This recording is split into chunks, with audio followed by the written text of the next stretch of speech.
kita juga pernah melakukannya.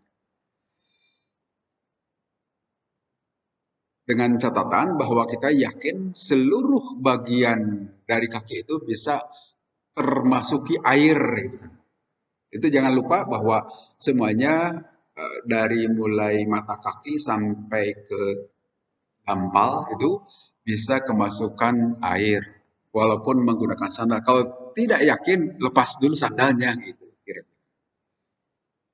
Kemudian Pak Ana uhibbu an al-basaha, saya juga menyukai menggunakan sandal. Wa masuprotu, dan adapun mencelup pakaian dengan warna kuning, gitu. Pak ini maka aku melihat itu aku melihat Rasulullah kepada Rasulullah SAW yasbuhu biha. Beliau juga mencelupnya menggunakan warna kuning itu. Pak ana uhibbu an usbago. Aku pun suka mencelupnya itu. Wa mal ihlalu, yang keempat itu, adapun saya memulai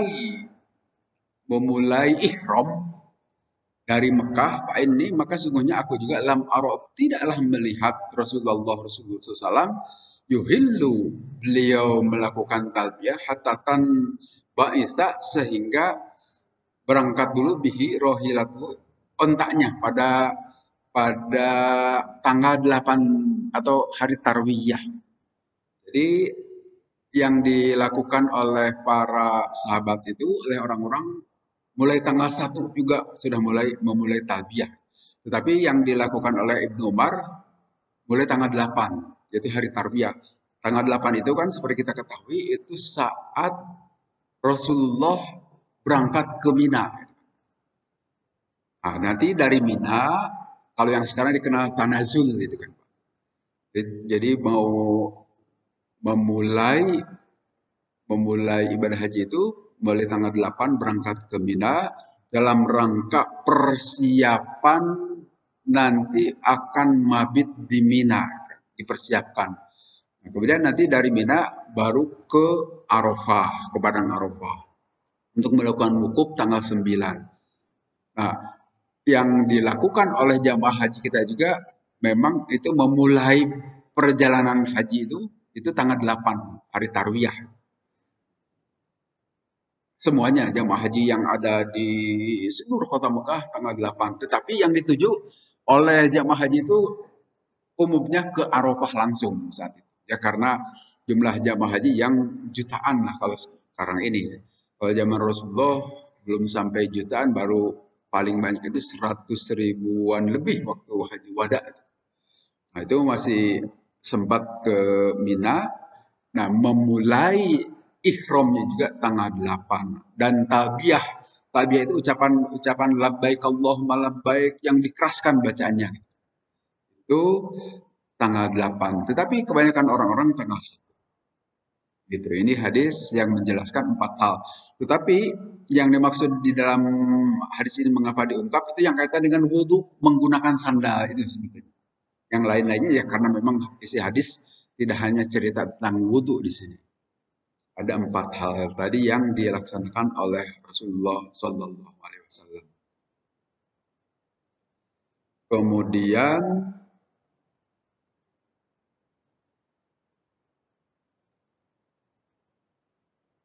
kita lanjut ke hadis berikutnya. Itu yang terkait dengan persoalan mencelup. Tadi ada mencelup dengan warna kuning. Itu di sini disebutkan oleh Ibnu Hajar Al-Asqalani. Wahal muradu asbus sawabi abis sya'ri gitu. Apakah mencelup itu hanya pakaian saja atau bisa juga rambut? Nah, nanti ada hadis lain bahwa ada juga para sahabat yang mengubah warna rambutnya itu tidak berwarna dengan warna yang selain hitam, ada dengan warna merah, kemerahan. Itu tidak hanya pakaian, rambut juga semacam dicat lah mungkin sekali. Atau buceri tadi itu, bule cat sendiri. Itu pernah dilakukan oleh para sahabat dan terjadi juga, tidak apa-apa. Asal jangan dicat warna hitam saja itu. Kemudian di hadis berikutnya, haddatsana Musaddad telah membacakan hadis Musaddad qala dan seterusnya qala Nabi sallallahu alaihi wasallam. Qala bersabda Nabi SAW ini kaitan dengan at-tayammun. Tayammun itu ya seperti yang sudah diulang-ulang, mendahulukan bagian kanan. Dalam sabnya disebutkan begini, pada saat kaum perempuan memandikan salah seorang jenazah putri Nabi. Ini tidak dijelaskan jenazah putri Nabinya siapa, apakah Siti Zainab, Siti Ummu Kulsum, Siti Ruqayyah, kan? Nah, beliau bertiga itu putri-putri Nabi yang meninggal sebelum Nabi SAW wafat. Yang wafatnya setelah Nabi wafat itu adalah hanya Siti Fatimah. Nah, di antara tiga putri Nabi ini, pada saat dimandikan oleh para ibu, kaum perempuan, Nabi memberikan arahan seperti ini. Ibda'na bimayaminiha wa madhi'il wudu'i minha. Mulailah engkau memandikan jenazah itu dari bagian kanan anggota tubuh itu jenazah. Dan dimulai juga dari tempat-tempat wudhu. Ini petunjuk dari Nabi. Pada saat kita memandikan jenazah, mulai dari bagian kanannya dulu. Jadi sebelah kanan itu didahulukan, dan yang paling awal yang harus dibasuh itu adalah bagian-bagian wudhunya. Ya, seperti tangan, kemudian wajah, telinga, rambut, kaki. Itu yang didahulukan, baru setelah itu anggota badan yang lainnya, tapi sebelah kanan. Setelah itu baru pindah ke sebelah kiri dan mendahulukan anggota-anggota wudhu. Kemudian nanti diwudukan juga. Hadis yang berikutnya sama dari Nabi SAW. Karena kata Siti Aisyah, karena ada Nabi SAW yu'jibuhu mengagetkan atau istilahnya mengagumkan, at-tayammun mendahulukan bagian-bagian kanan yang dilakukan oleh Nabi ulihi dalam menggunakan sendal atau sepatu atau pakai kaos kaki sama saja. Kemudian watarujjulihi, kalau beliau juga menyisir. Kalau menyisir juga mendahulukan kanan Nabi Shallallahu Alaihi Wasallam itu.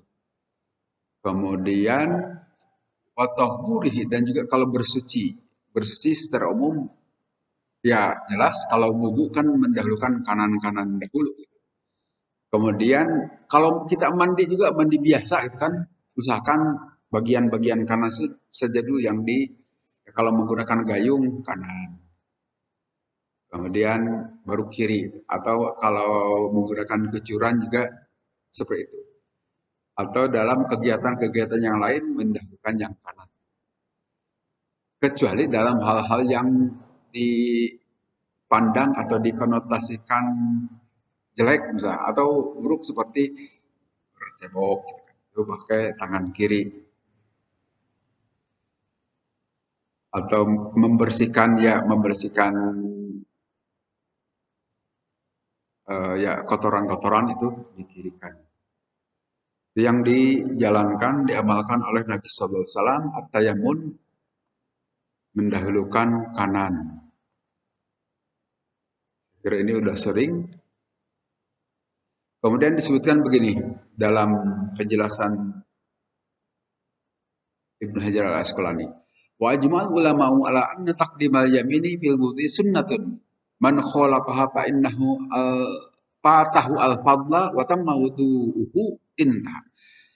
Telah sepakat para ulama bahwa sesungguhnya mendahulukan bagian-bagian kanan di dalam wudhu itu memang sunnah.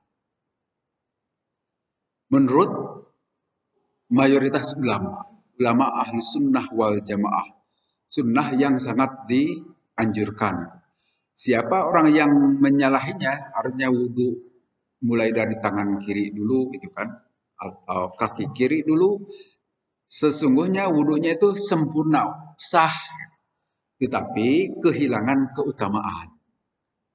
Hilang keutamaannya itu karena mendahulukan sebelah kiri daripada sebelah kanan. Jadi secara hukum menurut para ulama itu sah-sah saja wudhu. Walaupun yang terutama itu tetap ikutilah contoh Rasulullah mendahulukan kanan. Tetapi di dalam Syiah, menurut Syiah itu mendahulukan kanan itu wajib. Menurut madhab Syiah.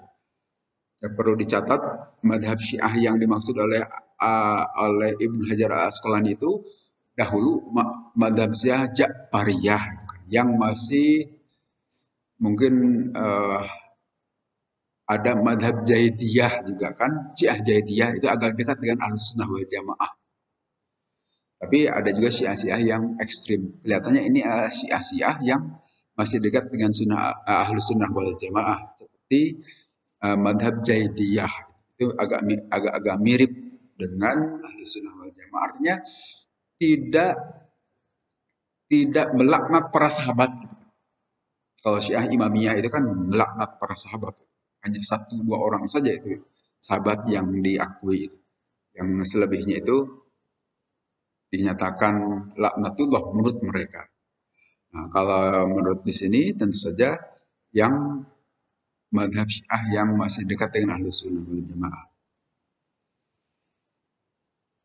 Kemudian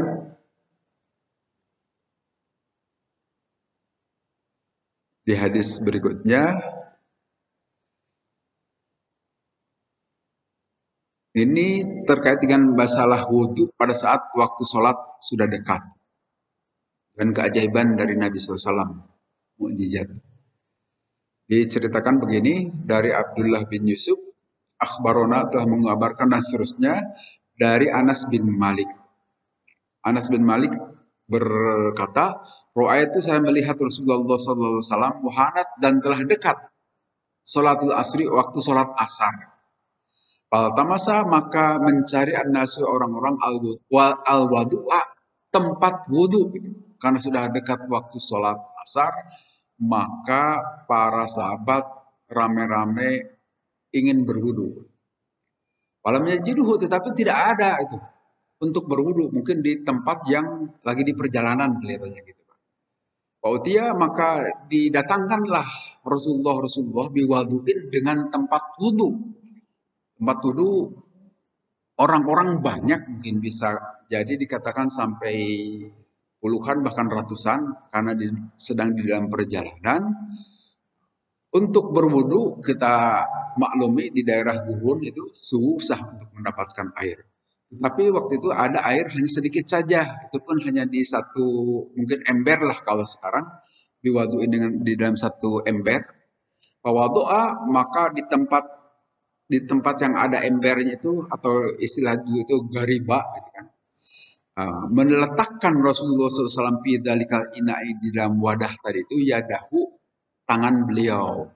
Wa amaro dan memerintahkan Rasulullah an-nasa kepada orang-orang ayatawadda'u supaya berwudu orang-orang itu minhu dari tempat wudu yang dicelupkan ke dalamnya itu tangan Rasulullah. Qala berkata itu rawi hadis Anas bin Malik, itu maka saya melihat al-ma'a air itu yang muncul itu kan min tahti asabihi dari bawah itu jari-jari Rasulullah SAW.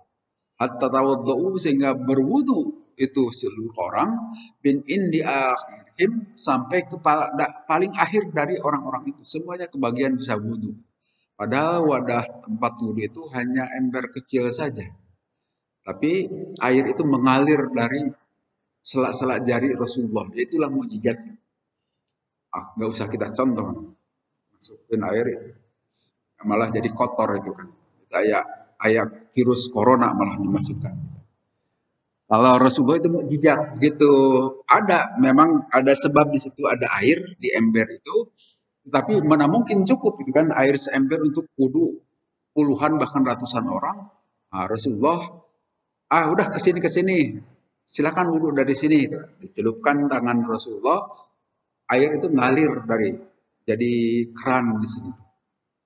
Itu jangan ditanya bagaimana caranya, gimana cara, apakah ada pompa di badan Rasulullah, itu nggak bisa dirasionalkan. Hanya mukjizat Rasulullah Sehingga semua orang bisa wudhu dan cukup semuanya sampai paling akhir.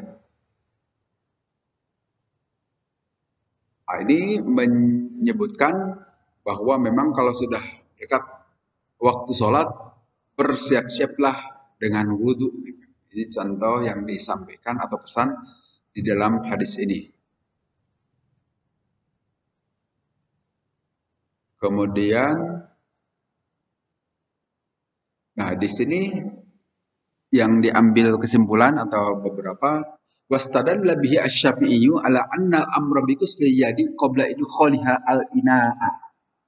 Menurut Imam Syafi'i berdasarkan penjelasan di dalam hadis ini, beliau mengatakan ala annal amro, bahwa semuanya perintah bi ghusli yadi, mencuci tangan, qabla idkhaliha al-ina'a, sebelum memasukkan tangan itu ke dalam tempat wudhu. Artinya gini kan, pada saat kita mau berwudhu, salah satu sunnah wudhu itu cuci dahulu tangan. Nah, sebelum mencuci tangan, itu tangan jangan dulu dimasukkan ke tempat wudhu gitu maksudnya. Cucilah di luar tempat wudhu. Itu menurut Imam Syafi'i. Kalau untuk di kita pakai keran itu tidak ada masalah.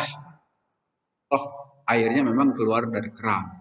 Tetapi yang dimaksud di sini kan zaman dahulu dan juga di beberapa di kampung itu suka pakai bak gitu kan. Suka pakai kolam di masjid, di tempat-tempat yang airnya banyak misalnya. Ya seperti di daerah Cipanas kalau di Garut, terus di daerah ya Cipanas Cianjur juga begitu, masjid-masjid itu ada kolam-kolamnya. Nah, itu jangan dulu dicelupkan di situ, tetapi cuci dahulu di luar sebelum dicelupkan. Saya kira ini untuk kasus yang, atau bisa juga pakai ember, jangan main masukkan dulu tangan sebelum dicuci dulu di luar ember. Itu yang dimaksud Imam Syafi'i, karena memang nanti seperti contohkan di 2 Sabtu yang lalu, Sayyidina Utsman memberikan contoh harus mencuci tangan dahulu sebelum wudhu. Begitupun seperti yang disabdakan oleh Nabi, pada saat kita bangun dari tidur, nah dahulukan cuci tangan. Dahulukan cuci tangan. Tapi cara cuci tangannya itu jangan main masukkan saja tangan ke tempat air, tetapi di luar. Itu yang dimaksud oleh Imam Syafi'i di sini berdasarkan penjelasan hadis di atas.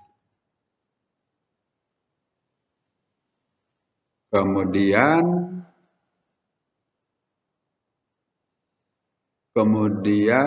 hadis berikutnya dari Malik dan seterusnya menceritakan begini. Ibnu Sirin Qala berkata, aku berkata juga li Abidah, kepada Abidah, indana di sisiku gitu. Min sya'arin Nabi, memiliki rambut-rambut Nabi gitu. Ada rambut-rambut Nabi SAW, asobna min kibali Anas, yang kami peroleh dari Anas bin Malik. Faqala, maka berkata itu Ibnu Sirin, la antakuna, keberadaan di sisiku sya'ratun, satu lembar rambut minhu dari Nabi, ahabbu, lebih aku sukai, ilayya, kepadaku, minad dunya wa ma fiha, daripada dunya dan seisinya. Itu menurut seorang sahabat. Sebutkan ada rambut Nabi satu lembar saja, itu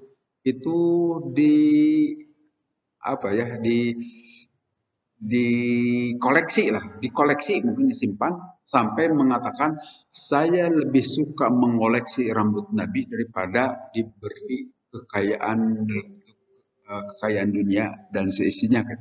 Ini lebih utama rambut Nabi.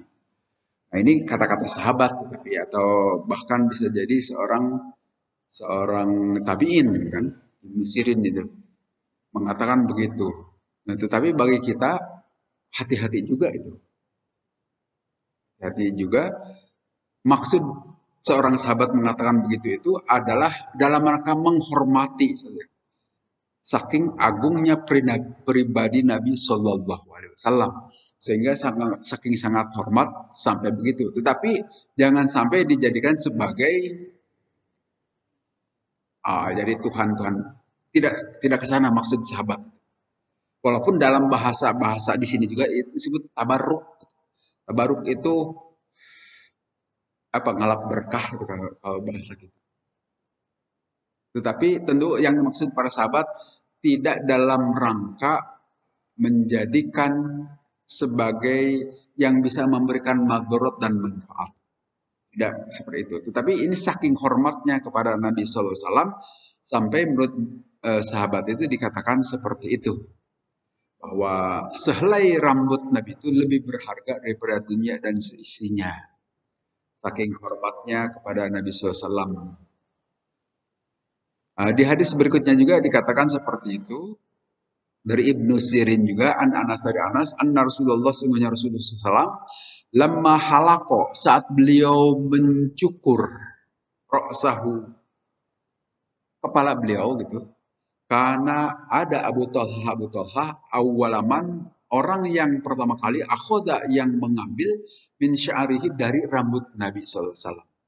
Ini diceritakan saat haji wada, saat tahallul, kan selesai semua perbuatan haji termasuk melempar jumroh terakhir, maka wajib melakukan tahallul. Tanda untuk tahallul itu adalah mencukur rambut atau bahkan menggundulinya di sini. Kalau halak itu gundul, itu lebih disukai dengan cara gundul dibanding hanya mencukur sebagian. Walaupun mencukur sebagian juga sah saja. Pada saat Nabi SAW mencukur rambutnya itu diambil oleh para sahabat, di sini Abu Talha. Dan kita ketahui kan sampai saat ini juga rambut Nabi itu masih ada di museum-museum Turki kalau tidak salah itu. Itu masih dikoleksi oleh tapi disimpan di museum hanya sebagai kenangan saja dari beberapa helai rambut Nabi. Nah, boleh jadi memang diperoleh oleh para sahabat pada saat beliau mencukur rambut. Memang kita ketahui Nabi juga rambutnya panjang sampai sebahu menurut berita para sahabat itu. Panjang, sehingga pada saat beliau mencukur ya banyaklah yang rambutnya agak panjang-panjang, sehingga yang sekarang kita lihat ya kalau saya lihat dari foto-fotonya saja itu kan itu memang panjang-panjang rambut Nabi, karena memang rambut Nabi panjang. Pada saat ya tidak seperti saat ini tukang cukur banyak, waktu itu mungkin ya, nyukurnya juga oleh 1-2 orang saja kan, sehingga dipanjangkan rambut beliau itu.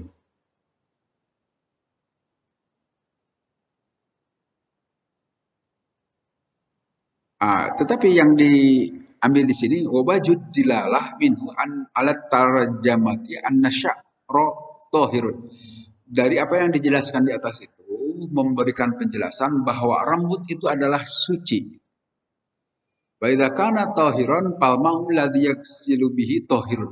Maka apabila itu rambut itu dalam keadaan suci, air yang digunakan untuk membasuh, untuk mengusapnya juga harus sudah suci. Artinya mengusap rambut itu bukan untuk membersihkan rambut, bukan, tapi hanya sebagai rukun dalam berwudu untuk mengusap, bukan karena ada najis. Artinya kalaupun ada kotor atau najis di rambut harus dibersihkan terlebih dahulu. Nah, pada saat wudu itu gunakanlah air yang juga bersih, tidak dalam rangka membersihkan rambut, tapi hanya sebagai mengusap saja.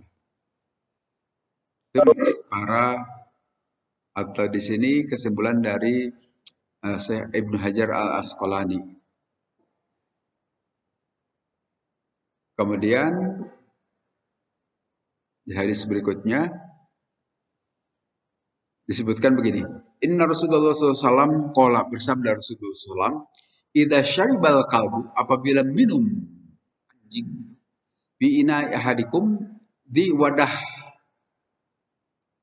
yang milik salah seorang di antara kalian, fayaghsilhu, maka hendaklah mencucinya 7 kali. Ini yang sudah kita kenal.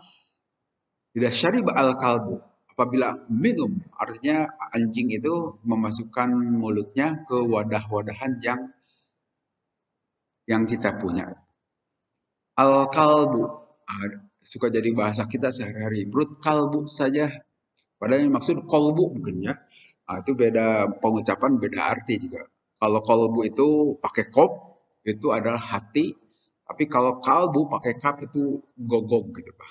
Kita sehari-hari, menurut kalbu saya, itu jadi beda artinya. Harusnya memang kolbu. Beda huruf diucapkan jadi beda. Makanya gini, kalau nulis bahasa Arab menggunakan huruf Latin itu suka kacau gitu Pak. Ya, seperti misalnya Bismillahirrohmanirrohim kan suka ditulis ra gitu. Nah itu kalau tidak ngerti biasa baca Quran itu dibaca Bismillahirrahmanirrahim. Itu kan salah juga itu. Harusnya ro gitu. Memang ditulis dalam huruf Latin itu pakai A. Atau kalau mau langsung O saja gitu kan. Karena supaya tidak salah ucap. Atau mengucapkan Allah kan biasa disebut Allah. Nah, itu memang tulisan aslinya itu pakai A, tetapi itu adalah harusnya baca O. Nah, kita suka salah. Kalau sudah biasa baca Quran, mestinya bacanya Allah, tidak akan Allah. Allah itu yaitu karena tulisan saja itu. Makanya dalam beberapa hal untuk menuliskan Al-Quran menggunakan huruf Latin itu bisa berbahaya dalam beberapa hal.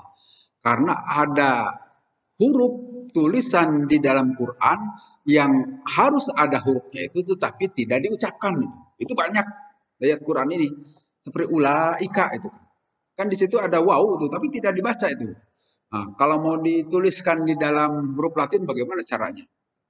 Susah kan? Kalau dituliskan jadi U-nya 2, jadi dibacanya ulaika. Padahal bukan itu. Kan itu.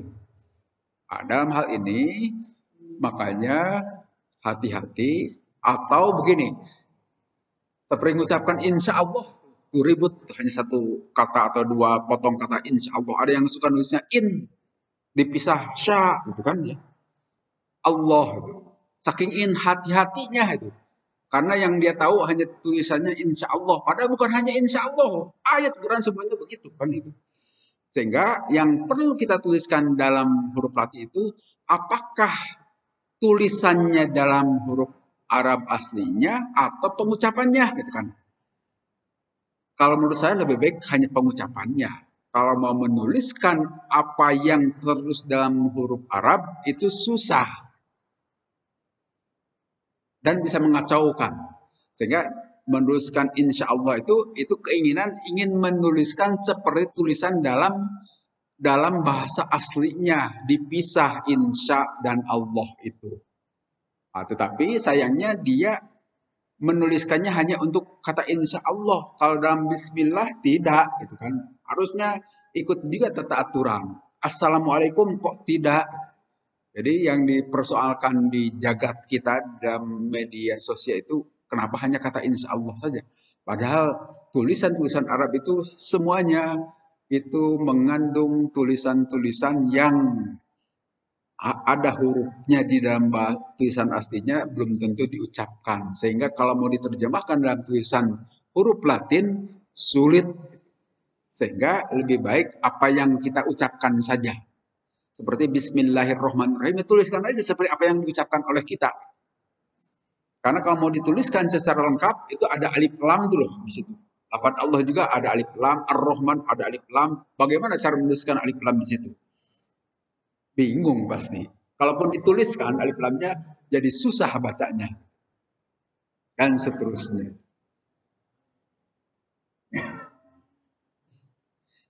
Oh ya, kalau amin masih tidak mengandung itu Pak, seperti huruf yang ada tetapi tidak diucapkan itu kalau amin. Tapi kalau dalam Bismillahirrahmanirrahim itu ada alif lam kan, ada tulisannya tapi tidak dibaca. Gitu. dalam yang lain-lainnya juga.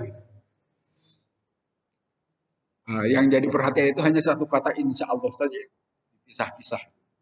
Yang lainnya tidak. Kembali ke sini Pak. Apabila seekor anjing itu kan, kita ketahui nanti harus dicuci sampai 7 kali. Salah satunya nanti hadis lain menjelaskan harus menggunakan tanah. Suka ada pertanyaan, apakah boleh diganti dengan sabun gitu kan, tanah itu? Kalau kita perhatikan, tanah itu memang mengandung unsur yang paling lengkap dibanding dengan hanya sekedar sabun. Tanah itu ya sesuai dengan ciptaan Allah, itu memang dari awalnya memang mengandung kelengkapan kandungan-kandungan mineralnya lebih dibanding dengan hanya sekedar sabun. Sehingga kalau perintah Rasulullah 14 abad yang lalu menggunakan tanah, masih berlaku sampai sekarang juga, masih menggunakan tanah saja. Karena nanti ada hadis yang lain seperti menurut Rasulullah begini, kalau sandalmu itu terkena najis, kotor, sudah pakai saja terus gitu. Atau sepatumu itu kena najis, kotor terus, pakai saja terus berjalan, nanti lama-lama hilang juga itu najisnya. Karena apa? Karena bertemu dengan tanah.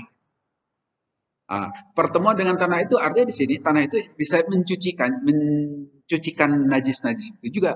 Sehingga dari penjelasan Nabi ini memang tanah itu mengandung unsur untuk pembersih lebih kaya dibanding dengan sekedar sabun. Sehingga menurut saya tetap saja pakai tanah sampai saat ini juga.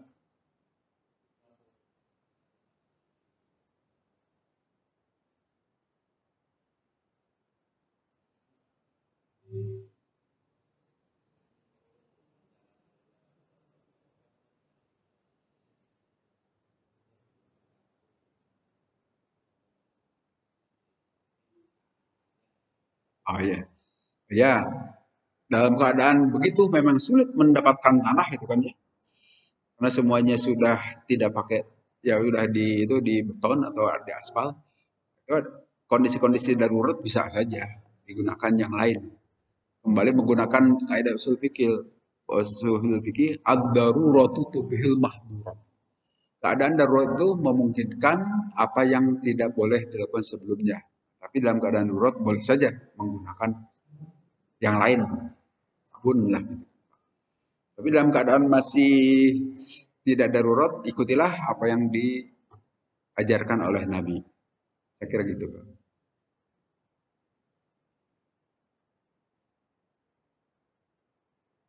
7, yang dimaksud 7 itu adalah 7 kali.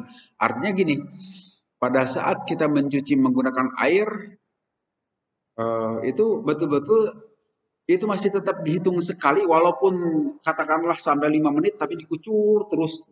Itu belum 7 gitu kan. 7 itu harus keluarkan dulu, masuk lagi, keluarkan. Jadi 7 kali itu memang 7 balik dari pencucian. Misalnya menggunakan gayung, airnya terbatas, mau dibagi 7 kali berarti 7 kali itu. Bersihkan dulu, cuci lagi, bersihkan sampai 7. 6 lah, 6 kali, yang satunya menggunakan tanah. Itu kalau ketemu dengan ini apa, ingusnya dari anjing. Karena termasuk najis mughalladah. Kemudian di hadis berikutnya, walaupun nanti ya masalah 7 kali itu memang berbeda-beda juga pendapat di antara madhab. Antara seperti madhab Hanafi itu tidak perlu sampai 7 kali katanya gitu. Karena memang ada sebagian madhab yang mengatakan bahwa anjing itu tidak najis. Madhab Hanafi ini. Yang 7 kali itu sebetulnya ya memang berpedoman dari hadis Nabi itu di madhab Syafi'i. Kalau menurut madhab-madhab yang lain ada yang mengatakan tidak termasuk najis dan tidak perlu pakai tanah gitu. Ekstrimnya juga seperti itu. Ini di dalam madhab Nabi. Dikatakan begini, wa ma hanafiyatu falam yaqulu bi wujubi sab'i wala tatribi. Menurut madhab Hanafi itu, mereka mengatakan tidak wajib 7 kali dan juga tidak perlu pakai tanah. Jadi ini bertolak belakang dengan hadis Nabi tadi itu. Di dalam madhab Hanafi ini. Ya tentu mereka punya alasan untuk mengatakan itu. Mungkin hadisnya menurut mereka tidak cukup sahih. Kemudian di hadis berikut disebutkan begini. Anna rajulan, sungguhnya seseorang, ro'a melihat kalban, seekor anjing, yakulus saro, yang sedang memakan tanah, itu anjing itu, minal atos, saking hausnya.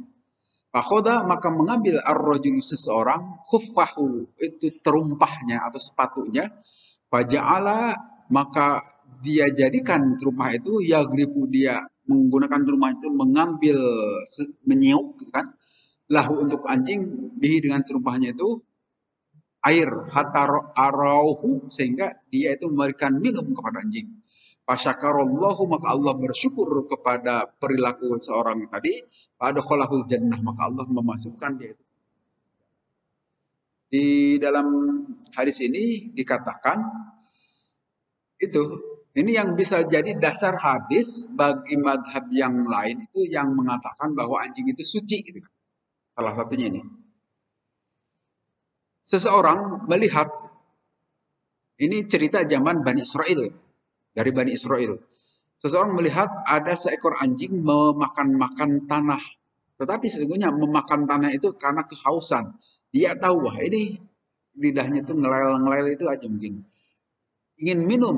Maka si orang Bani Israel mengambil air dari sumur, ya tempat air yang agak dalam yang tidak mungkin didatangi oleh anjing. Dia membawa air itu diberikan kepada anjing tadi sampai minum kenyang itu anjing tadi.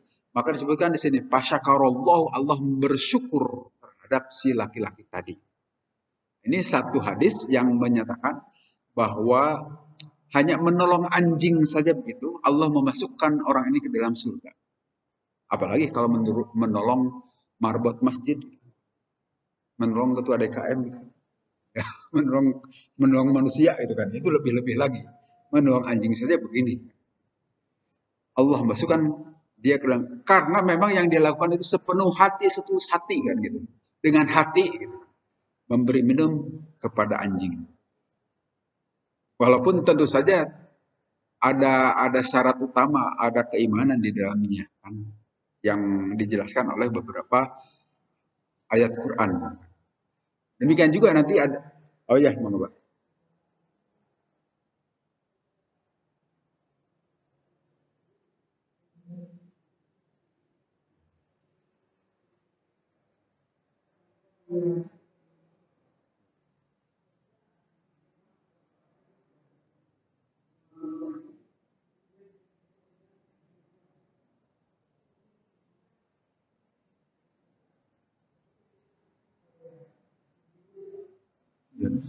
Ya memang selama ini yang kita ketahui anjing itu adalah memang najis. Dan itu berdasarkan sejumlah hadis Nabi juga. Hanya ada sebagian ulama yang berpendapat itu ya karena ada hadis-hadis yang seperti ini mungkin ya. Selama ini kita ketahui anjing itu najis, harus kita jauhi, bahkan najisnya itu termasuk najis mughalladah, najis kelas berat. Karena dicucinya aja harus 7 kali. Termasuk nanti ada hadis-hadis Nabi yang lain, siapa orang yang memelihara anjing di rumahnya, maka tidak akan didatangi oleh malaikat rahmat. Artinya tidak baik kita memelihara anjing di dalam rumah. Itu berdasarkan hadis Nabi juga. Beda dengan kucing. Kalau kucing boleh saja. Oh, Rasulullah juga punya. Itu kucing. Jadi anjing ini sebagian atau paling tidak di kalangan madhab Syafi'i itu termasuk najis. Walaupun di madhab Hanafi atau madhab yang lain ada yang mengatakan tidak berdasarkan seperti hadis ini dan hadis-hadis yang lainnya. Umumnya kita mengatakan itu hadis anjing itu tidak boleh dipelihara di dalam rumah. Kalaupun mau, silahkan untuk pengamanan di luar. Jangan masuk ke dalam. Apa sebab? Ya karena tadi itu jilatan-jilatannya itu merepotkan kita untuk menyucinya kan, harus sampai 7 kali, repot kalau kita dijilat oleh anjing itu. Sarung kita beda dengan kalau dikencingi oleh cucu kan, cukup diusap-usap, langsung bisa dipakai sholat lagi. Kalau anjing tidak bisa, harus sampai merepotkan. Apalagi wadah-wadah tempat makan kita kalau dijilati kan repot juga, lebih baik tidak. Di samping itu ya hadis Nabi tadi juga, tidak akan didatangi malaikat rahmat, rumah yang di dalamnya ada anjing. Jadi saya kira itu mungkin lebih menyelamatkan, itu saja yang kita gunakan pemahaman itu, bahwa sebaiknya kalaupun mau punya anjing boleh, tapi usahakan jangan di dalam rumah.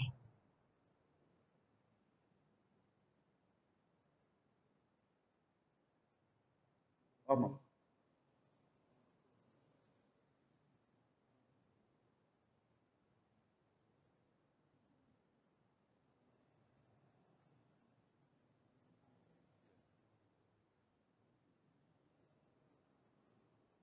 oh ya, kalau air kencing kita itu, manusia itu termasuk najis mutawasitoh.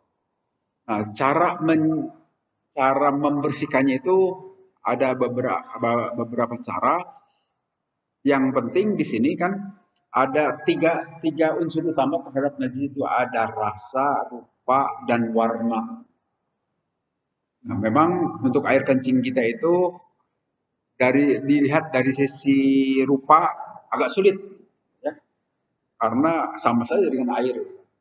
Dari warna, ini warna bisa dibedakan. Kalau yang banyak minum kelihatannya susah juga karena itu putih juga kan, bening. Tapi kalau yang sedikit minum suka warna agak kuning-kuningan atau bahkan merah. Itu agak bisa dibedakan. Dari sisi rasa ya bisa dibedakan, tapi siapa yang mau menjilati air kencing? Sarung yang sudah itu kita jilati, oh ternyata masih ada kencingnya. Nah, memang menurut persyaratan itu 3 hal itu harus hilang sehingga kita yakin najis itu hilang. Nah, dengan cara mencucinya begitu, kalau kita yakin itu hilang, sudah selesai. Kalau kita terciprat, misalnya sarung kita itu, saat kita buang air kecil, nah bisa dibersihkan saat itu juga. Karena itu termasuk mutawasito, dengan keyakinan 3 hal tadinya itu menurut kita hilang. Karena cipratannya hanya sedikit. Kecuali kalau nyipratnya banyak, nah itu lebih baik ganti sarung. Jadi kalau hanya sedikit itu yang karena cipratnya itu saja dibersihkan saat itu. Dengan keyakinan 3 hal tadi, yaitu memang agak subjektif soal keyakinan ini karena susah kan mengukurnya. Tadi soal rasa saja, mana mau kita menjilati sarung yang sudah kita cuci tadi itu, apa masih asin atau sudah tawar kan itu. Jadi pakai pakai ya ukuran kira-kira saja. Tapi bisa hanya kalau kena kena air kencing. Memang sekalian aja nih, buang air kecil itu yang disunnahkan atau yang dicontohkan oleh Nabi itu harus secara untuk laki-laki ini, terutama yang sudah ya seperti usia-usia saya begini mungkin suka ada yang sisa gitu kan, itu yang disebut wadi itu hati-hati, itu suka ada keluar di belakang gitu. Nah makanya disunahkan kalau kencing yang enak itu, yang bisa menghabiskan itu sambil gini saya contohkan aja kan, walaupun tidak lengkap nyentuhannya itu sambil cingobok kan, ini yang bagus. Nah saat kita kencing di akhir-akhir itu pakai dehem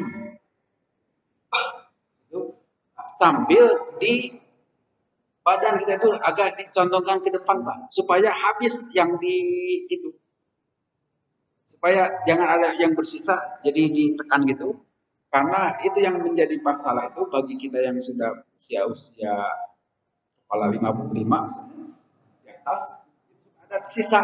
Nah sisanya itu tekan sambil dehem supaya tidak bersisa, sehingga yakin. Masalah nanti ada cipratannya itu tadi, mungkin bersihkan saja kalau nyiprat, karena ya bagaimanapun ada cipratan itu sedikit. Tapi yang paling penting di sini itu adalah saya apa istilah Pak Haji itu bubzuna gitu. Nah itu kadang-kadang pakai celana juga loh keluar lagi. Nah itu bahaya juga itu.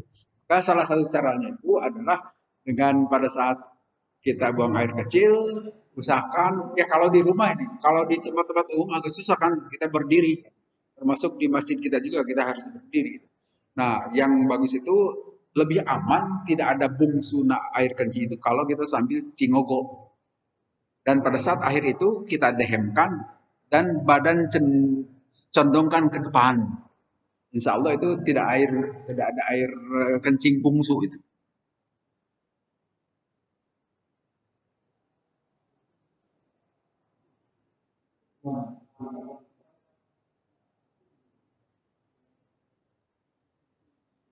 Oh ya ya. Nah kalau seperti begitu sama seperti kata Rasulullah, kalau kita sedang sholat, apakah kita itu kentut atau tidak? Nah, jangan hanya menggunakan perasaan saja, tetapi harus dengan bukti. Nah, buktinya itu kita dengar suaranya atau kecium baunya. Nah, baru kita batalkan sholat. Nah, analogi terhadap itu, kalau kita juga merasa, loh air bungsunya keluar, nah, ya memang harus agak susah memang itu ya. Nanti buktikan saja setelah selesai sholat atau ya setelah selesai sholat, betulkah jadi ada batal? Nanti kalau berikut-berikutnya begitu berarti batal. Tapi kalau ternyata hanya perasaan saja, udah nggak usah diikuti perasaan itu. Bisa saja itu bisikan-bisikan setan. Jadi betul memang suka ada perasaan kecawas-kecewis, itulah bukan yuwas bisufi nas. Itu setan itu suka membisik-bisikan seperti ada air kencing bungsunya misalnya.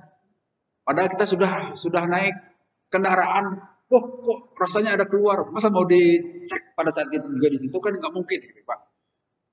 Sehingga dalam hal ini kembalikan bisa saja itu kadang-kadang hanya bisikan-bisikan.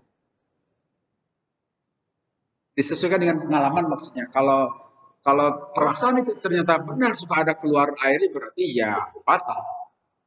Tapi kalau itu hanya sekedar ada pembisik saja, nggak perlu kita ikuti. Baik, di hadis berikutnya begini.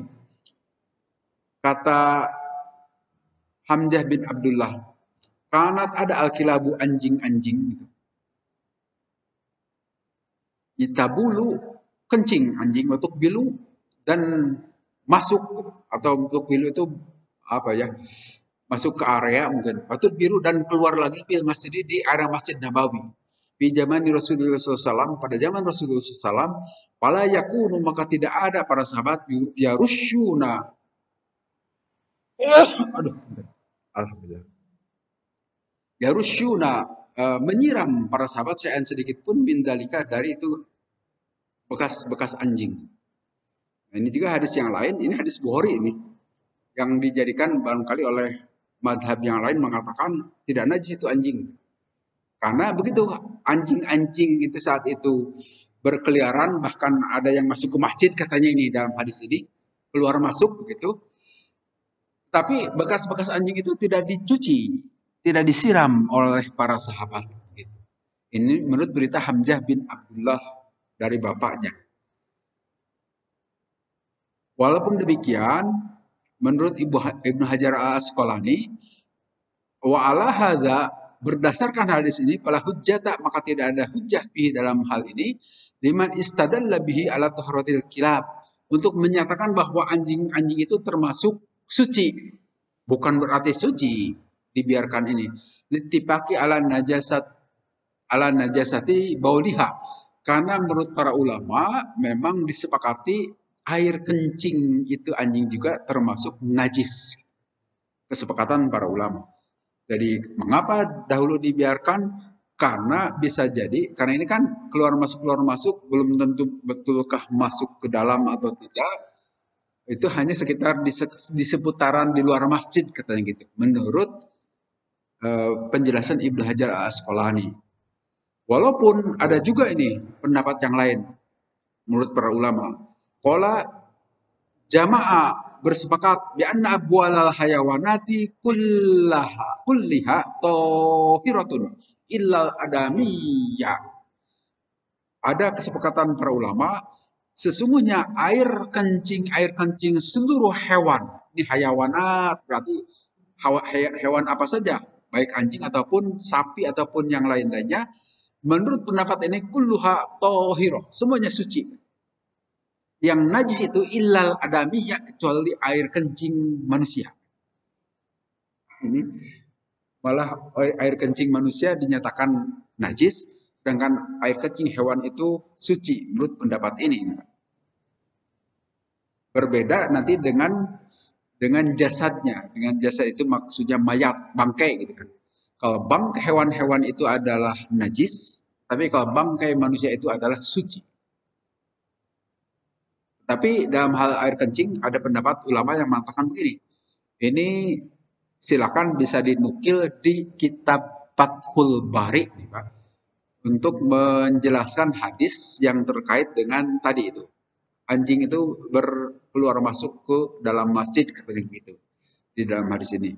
Sehingga ada para ulama atau paling tidak mazhab Hanafi yang menyatakan itu tidak najis.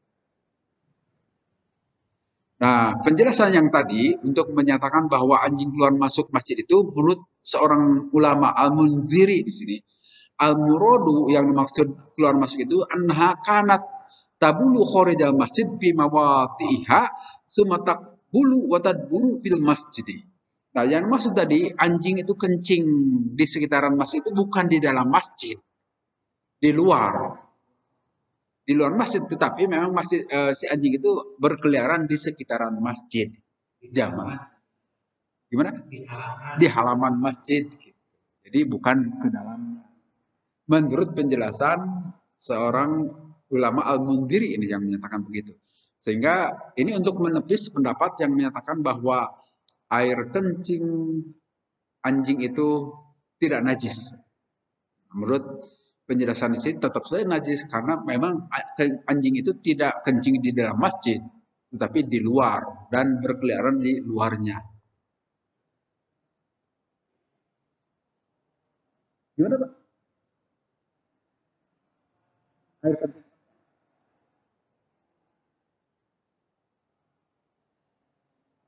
Oh ya, ya, ya mungkin juga tadi ada pendapat yang menyatakan begitu kan? Bi anna abwalal hayawanati, sesungguhnya air kencing hewan-hewan itu semuanya suci. Kecuali yang najis itu air kencing manusia. Bisa jadi itu menggunakan pendapat ini. Sehingga air kencing onta pun diminum. Mungkin menggunakan pendapat yang mengatakan bahwa air kencing hewan itu suci. Bisa jadi itu mungkin, Pak.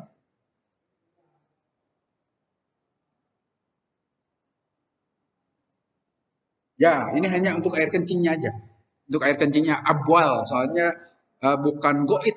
Kalau itu kan goit, tapi kalau ini adalah baul, abwal, air kencing saja air yang dinyatakan. Tetapi ini juga pendapat hanya sebagian. Yang mayoritas itu mengatakan itu najis. Air kencing.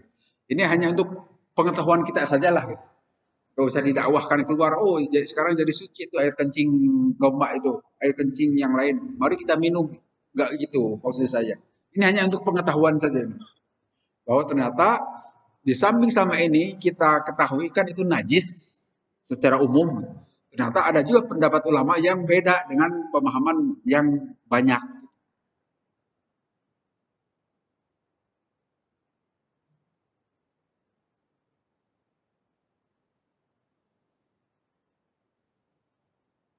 Kemudian hadis hadis terakhir, Pak.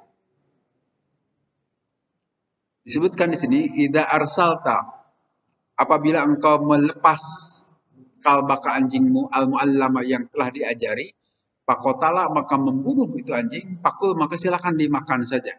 Idza akala, apabila makan itu anjing, pala takul maka engkau jangan makan. Baik nama amsakahu, karena dia menangkap itu buruan itu ala nafsi untuk dirinya sendiri. Qultu, aku berkata, ursilu aku melepas anjingku, fa'ajidu maka mendapati aku ma'ahu beserta anjing itu kalban akhor, anjing yang lain. Qala, berkata Rasulullah, fala takul maka jangan kau makan. Nama samaita, karena sesungguhnya engkau mengucapkan ucapan bismillah itu ala kalbika terhadap anjingmu saja. Walam tusammi, dan engkau tidak mengucapkan bismillah ala kalbin akhor terhadap anjing yang lain.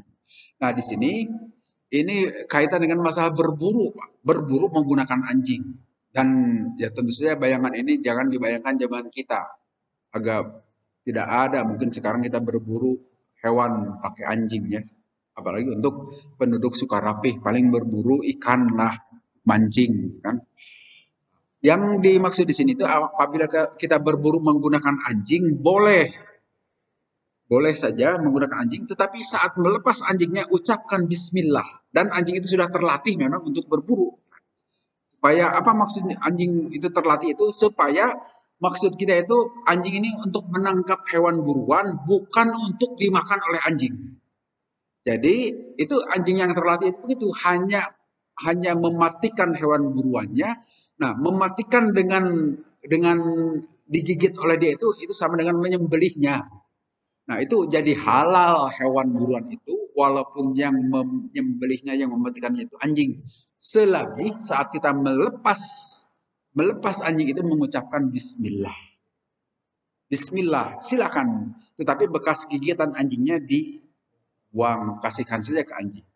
Hanya begini, kalau ternyata kita lepas anjing itu, kemudian si anjing itu ternyata tidak hanya menggigit, mematikan saja, juga dia ikut makan. Dia ngambil sebelah kakinya misalnya untuk dimakan. Nah, kalau kata Rasulullah, itu jangan dimakan, karena itu adalah sisa anjing, kan? Gak usah diburu, biar kan dihabiskan saja oleh anjing itu. Nah, kalau anjing yang terlatih itu dia hanya untuk mematikan saja. Mematikannya itu sama dengan penyembelihan. Nah, begitu juga pada saat kita melepas anjing kita, ternyata hewan buruan itu juga ditangkap oleh anjing yang liar. Nah, kata Rasulullah juga jangan dimakan. Nah, ini memang dalam praktek kita sehari-hari kecil kemungkinan. Yang jadi persoalan sekarang begini, kita suka ragu datang ke rumah seseorang kita disuguhi daging-dagingan misalnya. Apakah itu boleh kita makan atau tidak? Nah, nanti ada penjelasan lain, silahkan kalau mau makan, kalau tidak juga silahkan tidak. Pada saat untuk meyakinkan bahwa itu ada dagingnya itu halal, ucapkan bismillah saat itu. Boleh, makan saja. Apalagi dalam keadaan lapar. Kecuali kalau tidak lapar ya jangan dimakan. Jadi gak usah ragu. Jangan sampai begini, kita disuguhi oleh tuan rumah, nanya dulu ke tuan rumah, Pak, ini dagingnya dari mana? Dari pasar mana kan itu? Terus disembelih oleh siapa? Itu jangan bertanya yang begituan. Itu bisa merusak hubungan dengan tuan rumah itu kan. Gak usah ditanya-tanya yang begitu. Kalau suka makan, kalau tidak, bahkan kan kita ini sembelihan ahlul kitab saja itu boleh kita makan. Ya. Boleh kalau kita disuguhi, tetapi kalau untuk meyakinkannya ucapkanlah bismillah. Tapi kalau kita ragu, nggak usah makan. Nah, ini untuk kondisi-kondisi seperti di luar negeri lah. Di luar negeri kan kita kadang-kadang perlu daging. Nah, di toko-toko yang tidak jelas itu bagaimana cara pengelolaannya kan kita tidak tahu. Ya, ucapkan saja bismillah. Tapi kalau tidak yakin ya sudah nggak usah beli daging. Hanya kalau sekarang itu banyak toko-toko halal meat itu kan. Itu daging-daging yang memang disembelih oleh kaum muslimin. Itu alhamdulillah aman. Jadi salah satu resep atau amalan dari hadis ini bagi kita, jika kita menemukan atau disuguhi makanan yang kita ragu kehalalannya, tetapi kita menginginkan makan, ucapkanlah bismillah saja. Dan kita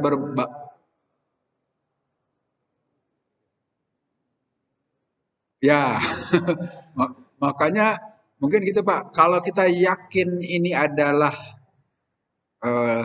yakin bahwa ini tidak liar cara memperoleh binatangnya itu kan, bolehlah masuk. Kalau ternyata wah ini bisa jadi hewannya itu bukan disembelih, tetapi malah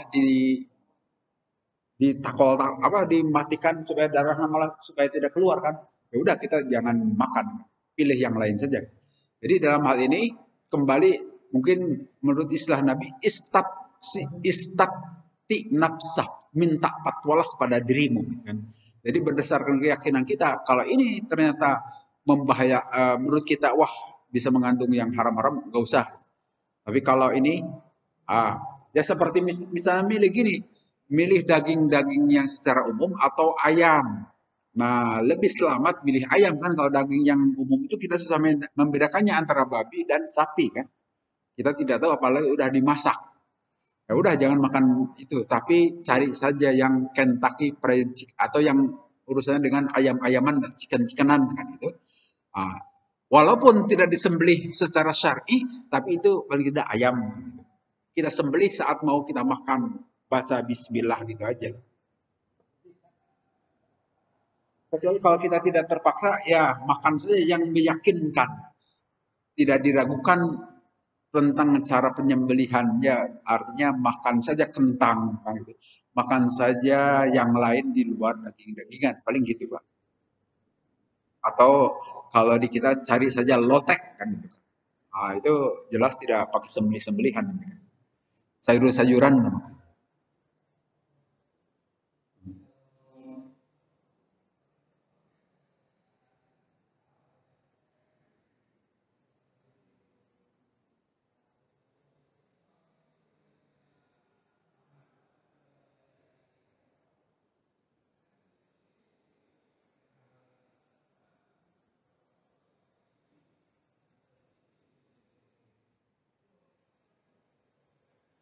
Oh, dalam hal ini, kalau jelas ada yang halal, maka ikuti petunjuk Nabi.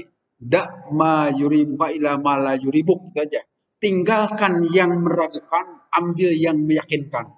Toh kalau di sana sudah jelas ada yang halal, ada yang ragu-ragu, lebih baik cari yang halal saja. Ragu-ragu mendingan ditinggalkan saja. Seperti untuk makanan Yahudi. Kecuali kalau semuanya ragu-ragu, nah boleh situ masuk ke wilayah subhat. Tapi dalam hal ada yang meyakinkan bahwa itu adalah halal, lebih baik petunjuk Nabi diikuti. Dak ma yuribuka ilama. Tinggalkan yang meragukan, ambil yang meyakinkan. Itu aja saya.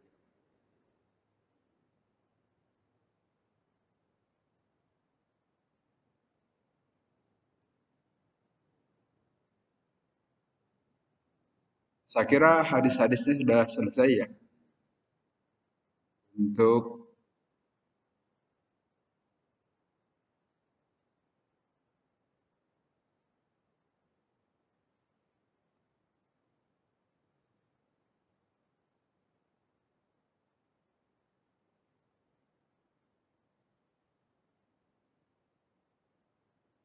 silakan barangkali ada yang didiskusikan Bapak Ibu yang dari luar. Maaf tadi. Suparna, Ustaz, mohon izin bertanya. Oh, enggak. Tidak terlihat Pak Suparna di situ. Ada chat juga ya. Itu tentang ini, Ustaz. Tadi mencuci bagian kanan dulu dan anggota wudhu untuk jenazah. Itu udah clear, tapi tentang mewudukan jenazah, Ustaz, mohon penjelasan tadi. Tentang hadisnya untuk mewudukan jenazah setelah dimandikan. Oh ya, ya salah satu yang harus atau sunnah mandi besar itu adalah berwudu kan. Nah, termasuk untuk memandikan jenazah memang disunnahkan untuk atau sebaiknya diwudukan. Nah, mewudukan jenazah sama seperti wudu untuk kita juga kan. Diawali dari ya kalau soal niatnya dari kita yang memandikan. Tapi diawali dari membasuh muka, kemudian tangan kanan 3 kali, tangan kiri 3 kali, terus mengusap rambutnya, kemudian ke telinga, terus ke kaki, seperti biasa saja. Diawali dari kanan-kanan juga, sama seperti wudhu untuk kita sendiri. Saya kira begitu Pak Pernah. Kalau nas hadisnya yang mana, Ustaz? Oh, di dalam hadis Fathul Bari ini tidak disebutkan, Ada ya? tapi nanti di hadis yang lain, kalau tidak salah boleh dilihat dalam Bulughul Maram. Ada hadis-hadis yang terkait dengan masalah pengurusan jenazah, salah satunya untuk di dalamnya mewudukannya juga. Di hadis ini barangkali ada ya, tapi nanti di belakang. Kalau sekarang saya tidak bisa menunjukkan, itu harus nyari-nyari dulu, tetapi bisa jadi nanti ada di belakang yang terkait dengan persoalan jenazah. Ini masih terkait persoalan wudhu secara umum, tetapi di dalamnya juga ada untuk mewudukan jenazah. Hanya wudhu itu memang secara umum dari contoh Nabi itu bagian dari, walaupun itu kedudukannya sunnah, bagian dari mandi besar. Jadi kalau secara umum pada saat kita mau mandi besar kan disunahkan dahulu berwudu, setelah itu mandi besar. Maka dengan demikian itu berlaku tidak hanya mandi besar pada saat kita janabah dalam pengertian misalnya hubungan suami istri, tetapi termasuk wiladah, orang yang melahirkan, perempuan melahirkan, dari nifas, kemudian dari haid, termasuk untuk yang meninggal juga. Jadi kalau di dalam hadis ini hanya cara mencuci anggota wudhu saja, bukan mewudukan jenazah ya? Ya, kalau hadis ini hanya menyatakan begitu. Cara memandikan jenazah awali dari bagian-bagian kanan, dan dari bagian kanan itu pilih dari anggota-anggota wudhu dulu, gitu kan. Jadi memandikannya itu bagian kanan, terus dari bagian kanan cari cuci saja dulu yang anggota-anggota wudhunya. Setelah itu mandikan sebelah kirinya juga, nanti selesai memandikan baru diwudukan. Itu di hadis ini. Di hadis tentang khusus mewudukannya sendiri tidak di sini hadisnya, mungkin nanti dicari di hadis yang lain, Pak. Baik, Tad. Makasih, Tad. Ya, saya kira gitu. Kemudian untuk ke depan barangkali ini untuk Pak Suparna dan yang lainnya yang menggunakan jaringan, kita tidak lagi menggunakan